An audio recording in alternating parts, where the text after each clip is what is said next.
This is the NatureHike Ultralight Trekking Umbrella, which I've been testing out over the last couple of weeks. After the review at the end of this video, I'll go over a couple of reasons why I use an umbrella and a couple of reasons why you might not want to use an umbrella. This is a collapsible umbrella, so the whole thing collapses down to quite a small packable size. For a trekking umbrella, this is obviously beneficial in terms of being able to pack it. There are some downsides to having a collapsible umbrella. There are just more moving parts, so more things that can fail on the umbrella. But the entire time that I've been using it, there's only been one really minor failure that had nothing to do with the functionality of the umbrella. The shaft of the umbrella is made of aluminium, or aluminum if you're from the US, and the ribs of the umbrella are made partially of aluminium and partially of fiberglass. And this is quite a smart decision, I think, because when you are out on a hike or a backpacking trip, there is a chance that your umbrella is going to have to deal with wind, or it might even get turned inside out by windy conditions. And the fiberglass is a little bit more flexible than metal. It also obviously doesn't have the same rust and corrosion issues. Aluminium also doesn't have rust or corrosion issues. They used quite smart materials actually for this umbrella, I think, in terms of it being an outdoor specific umbrella. The umbrella itself is advertised as weighing 225 grams, and on my kitchen scale at home, the umbrella plus the included stuff sack weighs 230 grams, which is pretty close to the advertised weight. Another thing that they've done on this umbrella is the mechanism for closing the top does not have a button system at all. You just pull on it to release it and push it back up to get it to open. And they claim that not having a button is removing some of the movable parts that could break, and so making a more robust umbrella. And so far, I have been pretty brutal with this mechanism of just pushing it up and pulling it down. Every time I have opened and closed it, I've done it about 5 times more than necessary just to see if it will fail. And so far, it hasn't shown any signs at all of failure, which is great. The handle of the umbrella is made out of wood, which is quite an interesting choice. Most umbrellas have some sort of foam or plastic or rubber handle. I actually really like the feeling of the wooden handle. I think it's a great choice. The one issue that I do have is that the handle is quite short. It's just like a little knob for you to hold onto. And I would have liked it if the handle was a little bit taller. So, I mean, I don't have the biggest hands in the whole world, but it would have been nice if I could hold onto something just a little more substantial. Attached to the handle is an elasticated loop that you can slip over your wrist. I'm not a massive fan of elasticated materials as loops, but this elastic so far does seem fairly robust. It hasn't shown any signs of wear and tear whatsoever, and I've also been pretty brutal with it, including using it to tie it to my tarp setup when I use the umbrella to help block some rain or wind when I'm setting up my tarp. The entire umbrella, when it's collapsed, is held closed with a little strip of the same material that is used for the umbrella itself, with a little bit of Velcro on it. And that Velcro, I don't think is going to last forever. I can already see that it's taken a bit of wear and tear just from being undone and redone the couple of times that I've been using it. The umbrella comes packaged inside this little stuff sack, and I couldn't find anywhere on the website or on the packaging where any mention is made of these loops that are attached to the stuff sack. But my immediate thought when I saw these loops was that I could use them to try and turn the stuff sack into a pouch upside down to hold the base of the umbrella on my shoulder strap while I was on a backpacking trip. And I did that, and it actually worked really well. The loops themselves are not particularly wide. I can only basically fit 2 fingers through the loop, so I couldn't slip the whole loop over my shoulder strap because my shoulder strap is too wide. But I did use some little mini carabiners just to clip the stuff sack onto the shoulder strap, and then I would put the base of the umbrella into the bottom of the stuff sack, like so, and that would help to hold the shaft of the umbrella up against my shoulder while I was hiking. And that actually worked reasonably well. I was pretty impressed with the results, and I would continue doing that. It was a pretty good solution. The one failure that I did have on this product was on the stuff sack though, and that was this little sliding toggle on the drawstring at the top of the stuff sack.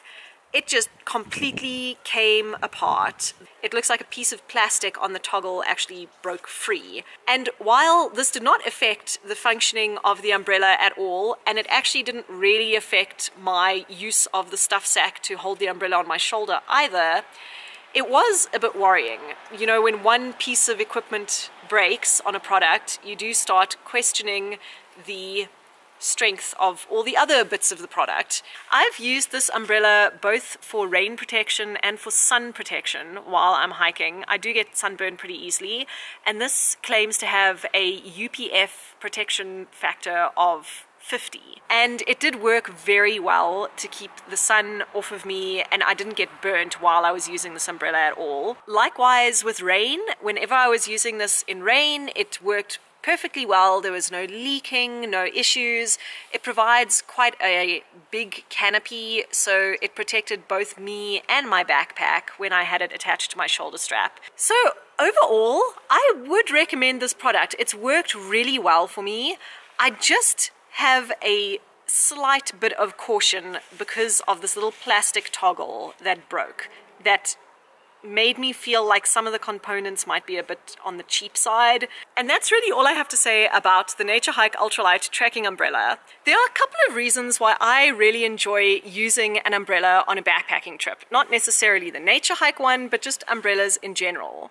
For one thing, they don't make you as hot as wearing a rain jacket does. They don't really heat you up, they just provide a little canopy over your head. Similarly, protecting you from the sun is very nice. They protect your face and your shoulders and your arms, most of your body really, which means that you perhaps don't have to use quite as much sunscreen on a backpacking trip as you would otherwise have to use. Another reason why I specifically really like using an umbrella is because the camera that I'm filming on right now is not a waterproof camera, and having an umbrella just provides a tiny bit of protection so I can quickly take it out of its waterproof pouch and film something and then secret it back in there so that it doesn't get wet. Something else that umbrellas are really useful for is if you are using a tarp shelter system, then umbrellas can give you a few more options for setting up your tarp. You can use the umbrella as a door for your tarp, you can use the umbrella to help prop up your tarp, you can use it to create a little overhang near the entrance. So after having heard all of that, you might be ready to rush out and buy this umbrella,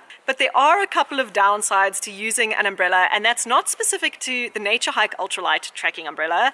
It's just umbrellas in general that have these issues. The major issue that I have with using an umbrella while backpacking or hiking is wind. When there's really strong wind, umbrellas are probably worse than useless. Then another situation where I never use my umbrella is if there's thunder and lightning, because it's just far too dangerous. You're giving yourself a little mini lightning rod, and that's really a very bad idea when you're in a storm. Something else that can be really frustrating, and that I think you only really notice when you try to use an umbrella on a hiking trail for the first time, is that hiking trails that are kind of narrow, that have a lot of vegetation or overhanging trees or even rock formations around them, can mess with your umbrella setup quite substantially. You end up hitting the sides of your umbrella on things or not being able to move through a narrow gap because of the umbrella. I have been in situations before where I've had to temporarily collapse the umbrella, showering myself with lovely cold rain in the process, cross through a narrow opening and then quickly lift it up again, which is not the greatest thing in the whole world to have to do. Another downside to umbrellas is that they do take up one of your hands while you're hiking. And I, for one, really like using my hands, particularly when I'm in a section of trail that's quite steep or has some scrambly sections. There is something that you can do about that though. You can create a hands-free setup by attaching your umbrella to the shoulder strap of your backpack. Then the last downside to using umbrellas is that they are a little bit weaponizable, and often unintentionally so. If you're not really looking at what you're doing, you can end up poking someone in the eyeball with one of these little spokes, or bashing it into people's faces, particularly if you have it set up quite low down so that it's interfering with your peripheral vision. You do have to be a bit careful about where you are going with your umbrella and who you might be walking into. That's all from me for this video. If you enjoyed watching it, then you can click on my channel name to see videos that I've made in the past, or you can subscribe to my channel to see videos that I'm going to make in the future. Look at that bird, Ralph. Is that a black-shouldered kite? It's a black-shouldered kite. Oh my gosh. That is a black-shouldered kite, but this is as far as I can zoom in. Maybe it'll fly again.